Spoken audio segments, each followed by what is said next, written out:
Nagbabalik po tayo dito sa MOA Arena sa Bakbakan Petron laban sa Air 21. At ang kalamangan nitong Petron, ang ginagamit nilang isa dyan ay anong depensa. Kagaya nung Blanca na yan.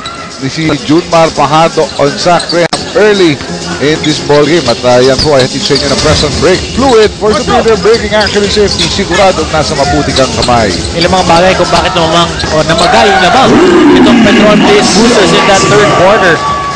9 attempts again from the free throw line, still keeping aggressive, going to the basket, getting fouled.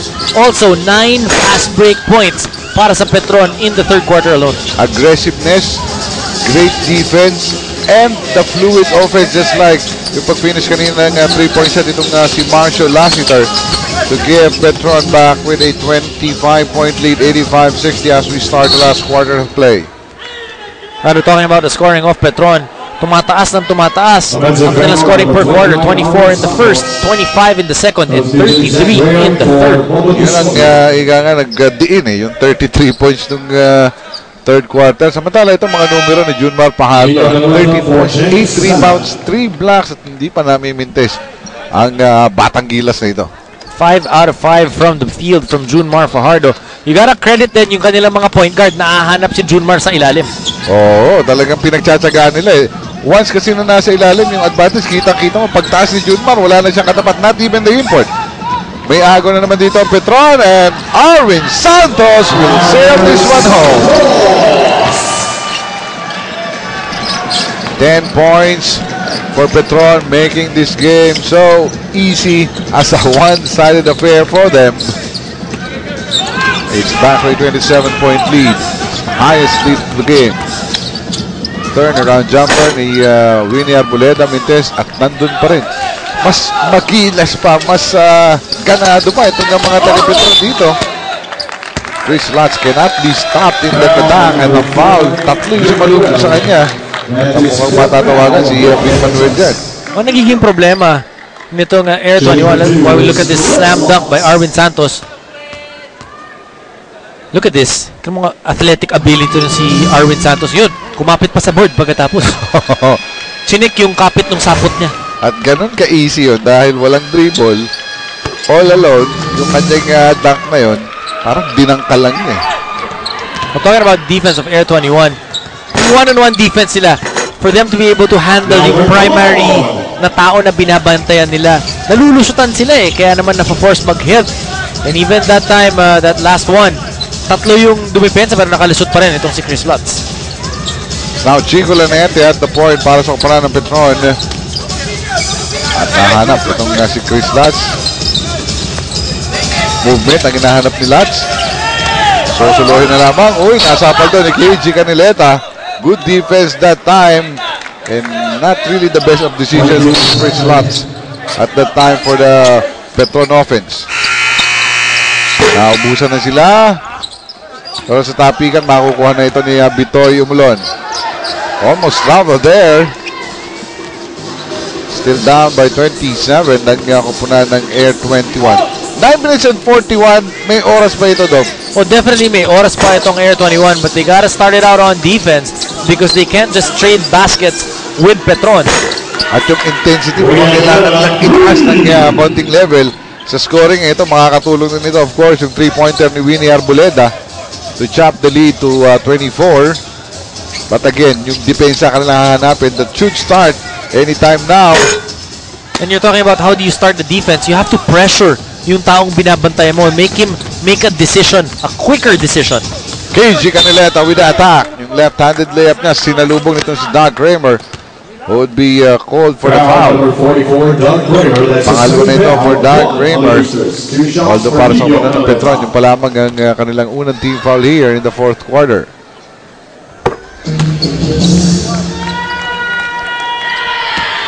In the past, itong Air 21, nakakita na ito ng mga heavy scorers. KG Canileta is a heavy scorer. Mike Cortez has shown that he can also score big.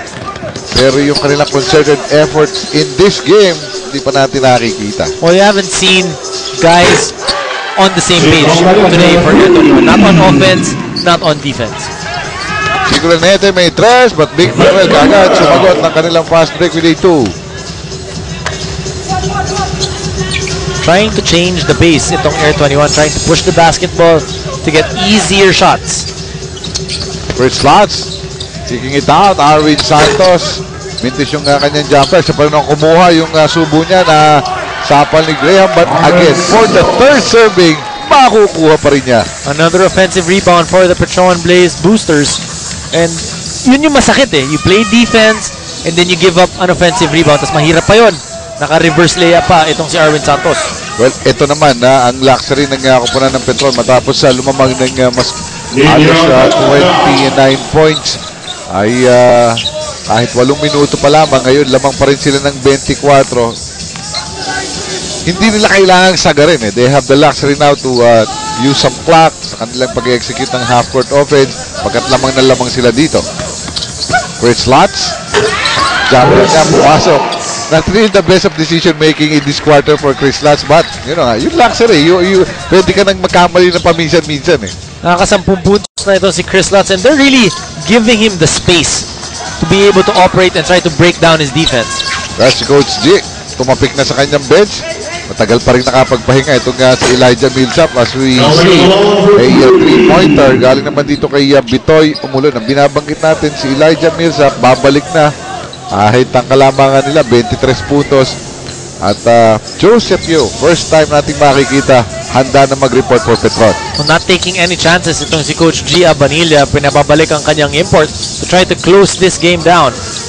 Chico Lanete, mintis yung kanyang tres, pero makukuha pa rin ng Petron. Wisely, Super Marshall Lassiter, rather. Ilalabas muna ang kanilang bola for the reset. Samantala, Chico Lanete, mintis pa rin yung tira, but sa rebound makukuha ni Zach Graham. Graham on the run, pero yung kanyang pasan, nawala pa, natapik. At turnover rather, papapor sa kumunan ng Petron. Could have been a 3-on-2 fast break for Air 21, but ended up throwing it away, throwing that opportunity to cut down this lead. Arwin Santos, pagpapahingahin. Marshall Lassiter, pagpapahingahin. Papasok naman ito si Joseph Yo and Elijah Millsap. Millsap well rested. Joseph Yo, kakanyong agad! Pasok ang tres at ito yung karakteristik ng Petron niya. Kada hugot, pasok. Kasi naman yung mga huhugutin mo from the bench, caliber ng Joseph Yo, that's pretty much the third group na para sa Petron, pero Joseph Yo pa rin ang hinuhugot mo. Tinapik na rin si Denok Miranda. Handa na rin pumasok. Tingnan natin. Samantala, Chris Lutz. Vintage yung kanyang layup. At atake rito. Ang kupunan ng Air 21. Alley-hoop. Hindi nagawa at nakumpleto ng Air 21. Balik sila sa kanilang import. Nakita si Winnie Arboleda using the baseline. Ang kanyang layup. Finally, pumasok for two. Petron in today's ball game, may pandiin, may gigil so far in this ball game. Air 21 still going with the pace, the tempo, just letting Petron dictate kung anong gagawin nila. 99.75 po ang ating tala. Chico Lanete. Tumira muna bago siya isa. Ba't yun ang mangyayari? Chico Lanete will be replaced by Denok Miranda, who will just be getting his first minutes in this game. Ay, masakit para sa Air 21. Ano? Dalawang player nila nag-agawan dun sa rebound na yun, not able to communicate. At yun nga yung binabanggit mo, partner, all game long, not being in the same page. Yung isa nasa page 2, yung isa nasa page 558. Malayo talaga. Malayo. Ulon, matatawagan ng foul. That will put Elijah Millsap. And Elijah Millsap, the aggressiveness in him, talaga nakakahawa dun sa kanyang mga locals. Yung mga locals nga, magagaling na sa depensa by themselves, but when you have a reinforcement who works doubly hard, eh talagang kailangan pantayan mo yung aggressiveness niya. Napakaganda itong si Elijah Millsap. He and Arwin Santos started out this ball game strong. Pinakita nila they're the leaders of this team. You know, when you look at Petron, naghahanap ka parati ng isang tao because in a team that's full of stars, naghahanap ka ng pwede mong tignan. A player that you will look up to, and Arwin Santos started out this ball game so well. Tapos itong si Elijah Millsap, syempre titignan mo din yung import mo kasi kaya import sa komperensya to fill in a spot. And he's definitely played solid basketball, 27 points so far for Millsap. And when you look at the facts, 100 puntos na i-score ng Petron, 25 na ang kanilang kalamangan. habang hindi pa rin po nababawasan ang kanilang aggressiveness, especially on defense, making it 21 points against Safford with a 24-second violation. Samantala, ang Petron kumakamada na para sa kanilang pangatlong sunod-sunod na pagkapanalo. Sila pa ang tatawag ng timeout. Petron laban si Air 21 Express habang tuluyan na tayong sinasamahan ng mga fans ng PBA, our Commissioner Attorney Chito Salud, and of course natin na si Mr. Ricky Marshall. Ito nakikita natin yung ating kwento sa ating laban ito. It's been every player in Coach G. Abanilla's lineup, kada hugot niya nagdi-deliver. The stars delivered, even the bench and the third stringers delivered. We talked about them being on the same page. Kita mo kung gaano kalayo. Halos yung tatlong highlight na yon, wala Air 21 na nakita mo na challenging that shot. That's how far ahead yung aggressiveness, yung intensity ng Petron in this ball game is. Samantala, OG Minor nakakuha ng rebound after that Millsap miss. Siya rin ang arangkada pero nandun agad si Ronald Tubid. Hindi pa rin napapagod itong mga taga-Petron when it comes to defense. Vic Manuel sasaksak sa loob at dahil galing ngayong gabing ito ang magbibigay ng foul. 14 seconds on the shot clock. Local points for Petron. We talked about them supporting their import. Cabagnot with 13, Santos with 12, and Lassiter with 10. Idagdag mo pa dyan. Itong si June Mar Fajardo also with 13.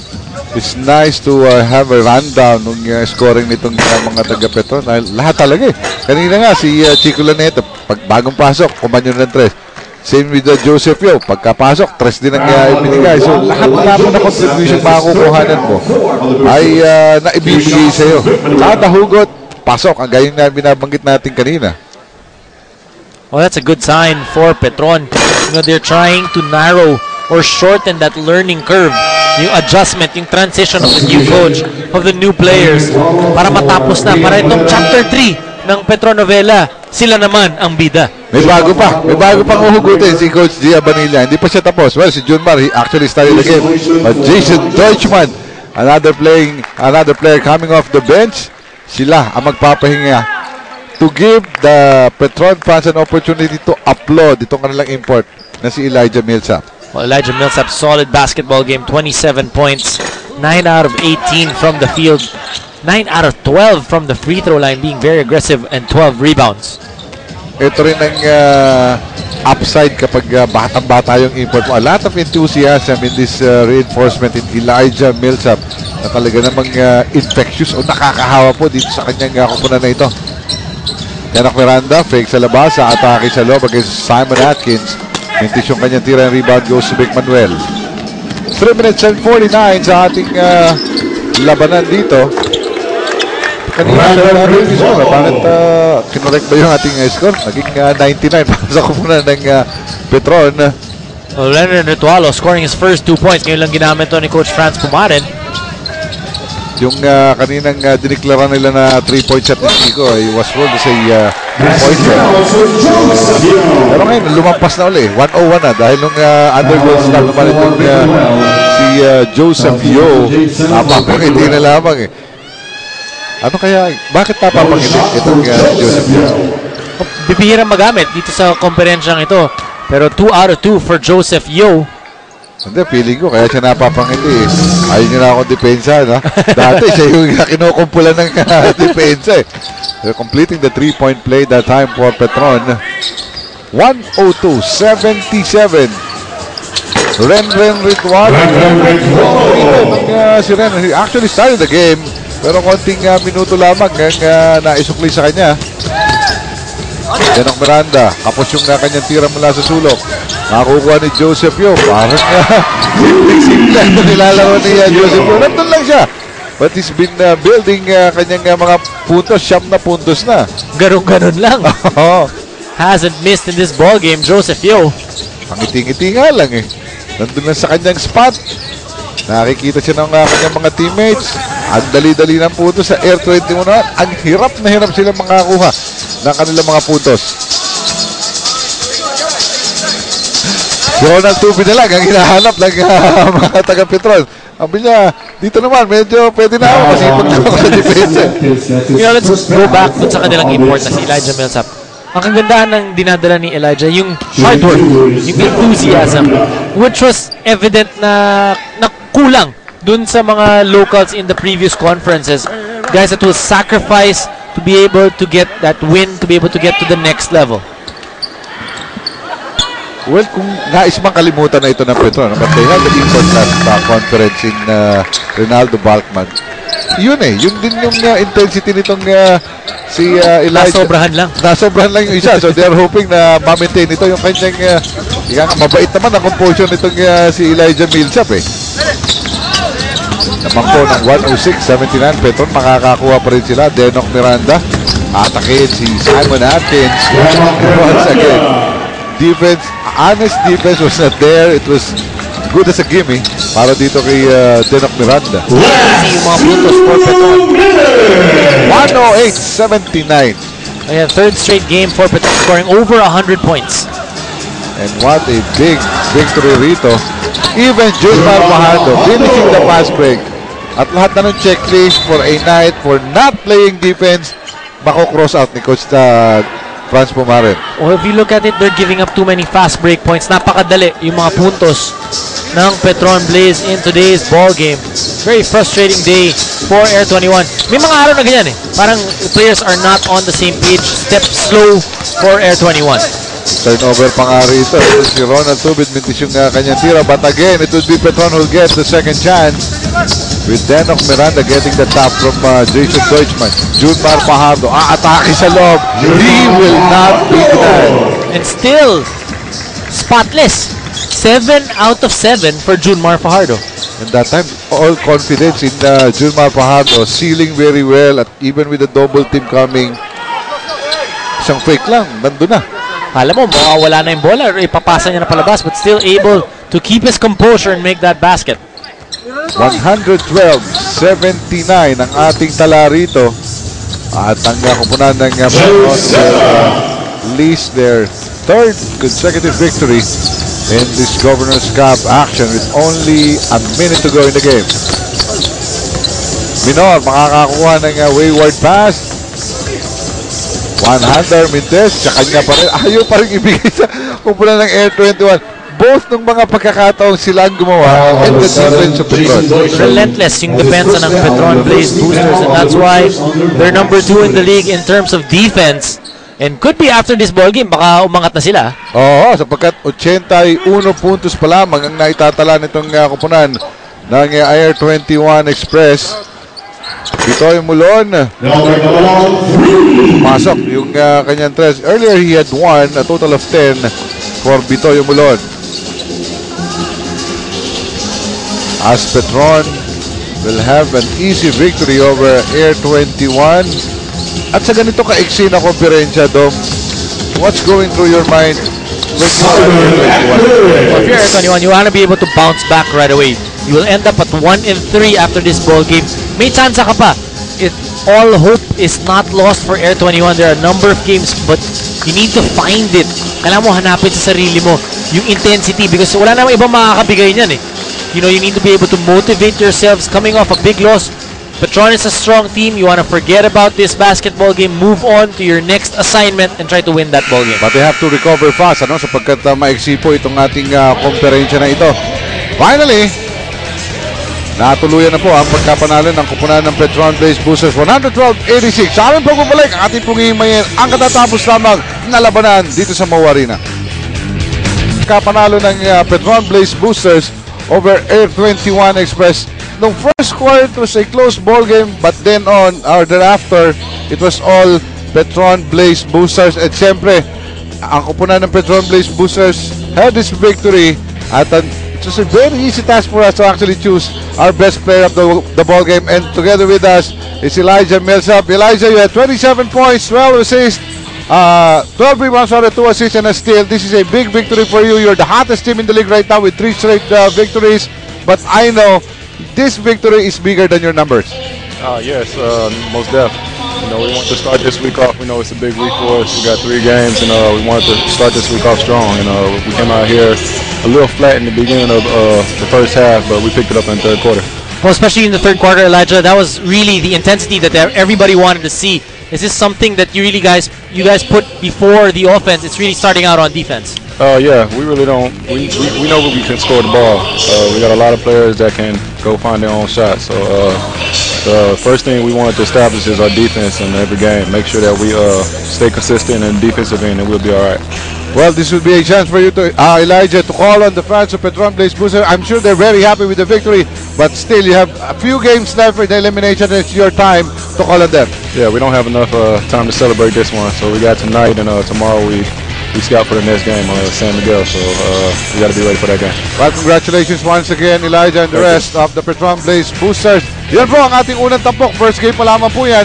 At sa ating susunod na lamang, rain or shine against Alaska. Sa ngalan po na aking kapartner, Dominic Roy, ating courtside reporter in Cel Guevara. Rado Di Malibot, pansamantala nagpapaalam dito po sa PBI. Patuloy ang bakbakan.